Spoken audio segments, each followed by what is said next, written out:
given, that's how we live it. Don't be mad at the system, it's simply how we've existed. I hear a lot of people talking like they politicians and choose to be an accountant because it's safe in the business.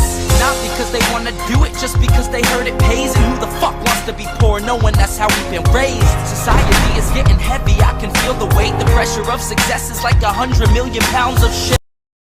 How you guys doing today? It's Anthony Gangi. Welcome to another episode of Tier Talk. Guys, we're going to have a great discussion today. It's me by myself. We're going to be discussing care and candor. So this is for our leadership. If you want to become a leader and become more than a supervisor, how do you transform your subordinates into followers? Now, we have discussed this briefly in the other leadership videos we've done, but I believe it's something I don't want to get lost in the sauce. I believe we have to devote a whole episode to this topic. And again, the topic is balancing care versus candor. And ultimately, it's about what you're doing for the team. And sometimes that means you may have to sacrifice that personal relationship. But I do got some advice on how to deal with that. I think it's going to be a great topic. Guys, if you haven't, please check out my two sponsors. One is American Military University. It's a great place for higher learning. I would love for more people with experience to get that education, to move up, and then kind of represent that experience in the classroom. That would be great. So a good place to go to is American Military University if you're seeking that higher degree. And we also have Guardian RFID. From inmate tracking and cell checks to cloud-based business and artificial intelligence, Guardian RFID digitally transforms jails, prisons, and juvenile detention facilities of every size. Visit guardianrfid.com for more information. Hey, guys, real quick. So when I entered this profession back in 2002, I tried my best to have professional relationships. And I also tried my best to be that professional, define myself with integrity. And the cool thing about that, guys, is when you carry yourself that way, when you carry yourself with those beliefs and values that truly define you as a professional, you connect with other like-minded individuals, people that are truly professional. Now, for me, I was lucky when I made supervisor, I was able to go to another facility. But having said that, if I had to remain in the same facility, I don't believe the people that I connected with, the people that I had a good rapport with, I don't think they would ever put me in a position where I had to play supervisor. I don't think that they would put me in a position where I felt conflicted. But even if they did, something happened, they themselves are professional enough to know what it is that I would need to do. And again, it's an effort to keep the team moving, to keep the team moving forward. So right off the bat, you want to make sure that you connect yourself with the right people. So just in case you move up, you don't want the people that you've connected to, you know, as an officer, because especially if you're working with in a jail and you're moving up in the same location, so you're going to know the people you're working around. You don't want them to be holding you back, and you don't want them to make the job tougher than it has to be. So the key right off the bat is, how do I balance care for my employees, but also be truthful? Now, that's one thing right off the bat. Have that mindset going in, connect yourself with like-minded people, and that should eliminate some of the conflict as you move up. But having said that, now for me, I got lucky when I went to the other facility. They kind of only saw me as a supervisor, but relationships do develop. You work with people every day. You do develop relationships. Again, there should be kind of like a line that you set. Like, yes, I care for you, but at any point, I'm still a supervisor. And for those that respect that, for those that see that relationship and see that line, you'll never have an issue with them. You shouldn't, because they understand both roles. They understand what's expected of them, but they also understand what's expected of you. And if there's ever a chance where you have to write something up or give them that charge or whatever it is, which I'm sure would be a last resort, but sometimes it happens, they should understand why it's occurring, because they know you. They know what you're about. And that kind of crosses into the first part, where care establishes the relationship, but candor expands it.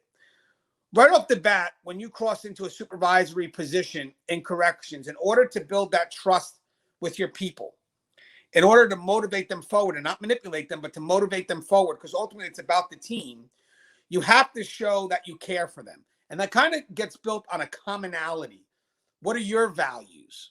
What are your beliefs? And how do they connect with the people that you're now supervising, with the people that you now have as part of the team? And one of the things that also comes about with the care is that your actions are not selfish, that what your visions are, your values, and your belief are really leaning towards the growth of your team. How do we move forward together? So part of that care for that relationship is, one, growing towards each other, definitely growing towards each other. And then as a leader, helping the team grow with each other. The candor part that expands that is being truthful to those that set it back. So if we're about trying to grow together and there's a hiccup or an obstacle to that, I have to be able as a leader to identify what that obstacle is and deal with it. And sometimes that could mean sacrificing a personal relationship for the betterment of the team. Mind you, guys, this is about team growth. As a leader, as you grow, so does the team. It should be happening together. And sometimes what happens here, guys, is we may have a personal relationship with somebody. And again, it could be developed as a supervisor. It could be something brought into the supervisory role when, with your relationship you had as an officer or as a frontline professional. And now you have to find a way to balance that and draw those lines. And sometimes it could be hard. Sometimes, you could have that moment where I have to do something, but, it's my friend. I get it. But that should not have an impact on the team. And what you need to be thinking about is, how does your relationship with that individual impact the team? Is that relationship so personal that you can't do what's right to keep the team moving? That's the key. And I know it's sometimes the hardest decision to make, but having said that, if you're entering it being constructive, trying to teach the person where they need to go and direct that relationship, that's how the growth happens. That's what needs to be done when it comes to moving that team forward. And it is the most complicated decision you'll have to make, because you'll see people come in and say, hey, Gange, I got to do something with this employee, and everything in the but part is personal. I know this employee for many years. We've been friends. We work together as officers. And everything they say has nothing to do with the growth as a team, but rather their relationship with that individual. Now, obviously, as a leader myself, you see the conflict, you listen, but then you have to go back and ask them, is this person preventing you from moving forward? And in that case, is that preventing the team from moving forward? And if they say yes, all the personal stuff don't matter. All that matters is what you have to do to move that team forward, which means that you're going to have that dialogue. But I like what it says, that candor expands it, because it does.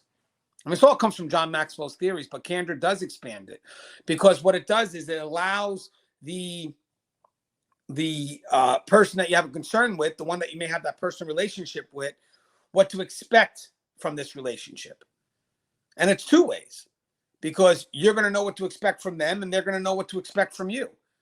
But definitely that care is the foundation, because everything you're doing right now is for the care of that employee, for the care of the team. But when that person is not where they need to be, then the candor has to come in, and it does expand the relationship, because it does kind of say, hey, this is where we need to be. This is what I expect from you, and this is hopefully what you expect from me. But in the end, if you don't get that out, if you don't tell that person this is what's expected, this is what has to get done, and this person continues to kind of drop down in their performance, that person is now hurting the team. And you as a leader have to address that at all times, because if you don't address it, the team is not going to see you as being successful. And you yourself are not taking the team anywhere, because you're not willing to make that sacrifice. And part of that leadership role is that difficult decision. Am I able to sacrifice this personal relationship because this person right now is killing the team and I need to move this team forward? Am I willing to take that step forward and do what's needed? And that is one of the most difficult decisions you'll ever have to make as a leader. But you have to make that decision. And in the end, that decision has to relate to both the growth of yourself as a leader and the growth of the team. And that kind of deals into the next part where it says care defines the relationship, but candor directs it. 100%. The foundation for our dealings as leaders with our subordinates or our followers, because at that time, when you show them that you care, the subordinates become followers. They believe in you. They trust in you. And that becomes the foundation of moving the team forward. The candor is because now that you have that trust, and now that the people see that you care, it puts you in a great position to be truthful for them because of your reputation with them. They don't take the truth as I'm out to hurt you or I'm out to challenge you. They take it as I'm out to help you. And when you know that someone's out to help you, you are more willing to take direction from them. But that's why the care does define the relationship, because it opens up the door for you to be truthful and for them not to take it in a hurtful way. Because again, they've established that relationship with you. They know what you're about. They know that you care. And again, with that care comes your ability to direct that relationship. It moves you out of that position like, oh yeah, I could direct you because I am your supervisor and you are going to do what I want you to do. And it brings you back to that subordinate supervisor role. We don't want that. We're up at that follower role because I care. So now what happens as a leader is because I care, I can give you direction and you're more willing to take that direction because in the end, I'm not selfish. I'm not looking only for myself to grow. I'm looking for the team to grow. And that's part of establishing care. If at any time your team believes that you're selfish in the way you lead, then the direction is very hard for them to want to commit to that because they don't see what's in it for them. They don't see the value that you're adding to them. So in the long run, it's very good to establish that care because that direction will be part of that value, that belief, that commonality that we're sharing. And in the end, you'll also notice how that direction that's provided based in care is pushing us forward as a team. It's motivating us, not manipulating us. So again, we're connecting on that commonality, on that value, on that belief. And then when I go to direct you, if there is a concern, that's the foundation of where I want you to go, who I want you to be. So again, care defines the relationship 100%, and candor gives you the ability to direct it with trust.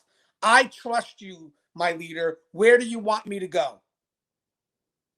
As opposed to being told, because I'm just going to utilize my position. You have to go that way because I'm your supervisor, so I'm telling you to do, as opposed to the person wanting to go because they feel that this journey benefits us both, me and the leader.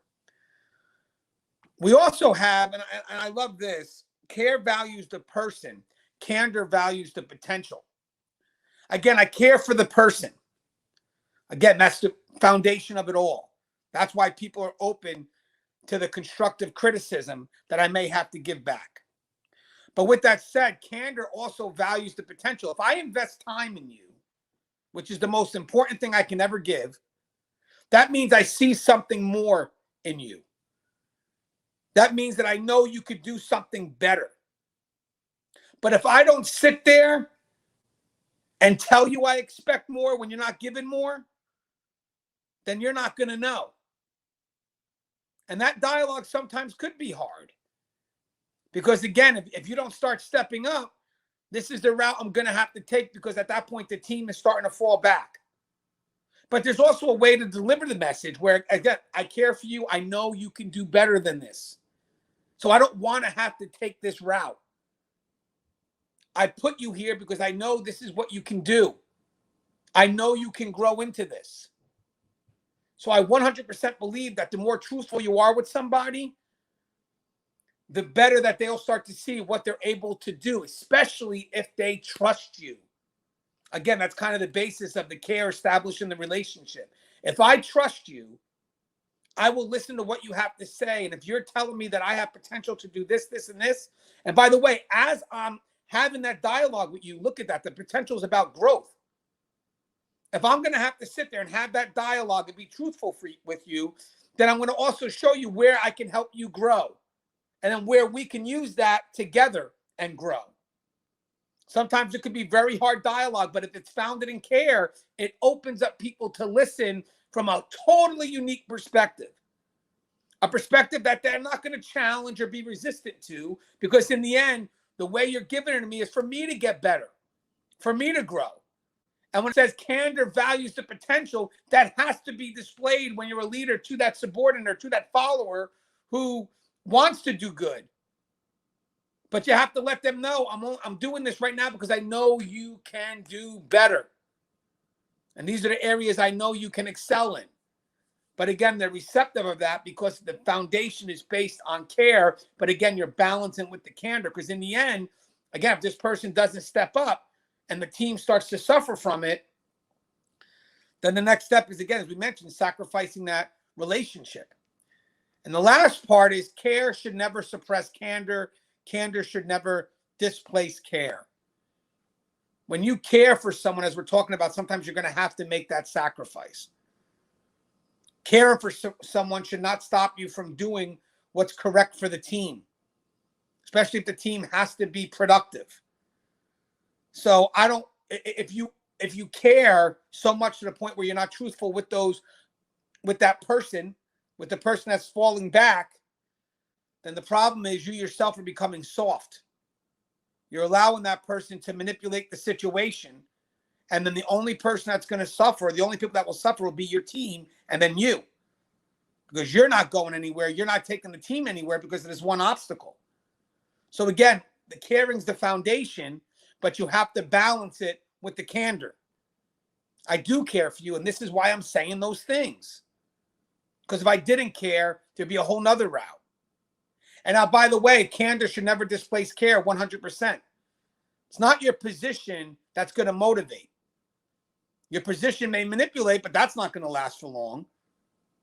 But it's literally how you relate to people that's going to motivate people to do what needs to be done. So if you decide to kind of just bark orders, and because I'm this person and you have to listen to me, that's not going to sustain the relationships that's going to keep this momentum going long term. Care is what sets the foundation for you to be candor. So people receive it in a manner that they know I trust you. And I know at this point, you're not attacking me. You're trying to help me grow. And again, I think this was a great discussion. It's just the balance of care versus candor. I wish we would have more supervisors or more leaders that would be open up to this balance, because sometimes you only get one or the other. You know, you get those that, you know, are defined by care, but again, they're not going to be truthful, and eventually they wind up getting walked on. Or you have those that just play on that position. Do what I tell you to do, because I'm this person, I'm your supervisor. And in the end, that doesn't sustain. It doesn't maintain. What happens here is you need that balance, and that kind of keeps things moving. So I would love your thoughts on balancing care versus candor. But as a good leader, as a good supervisor, you have to be able to do both. It can't be one or just the other.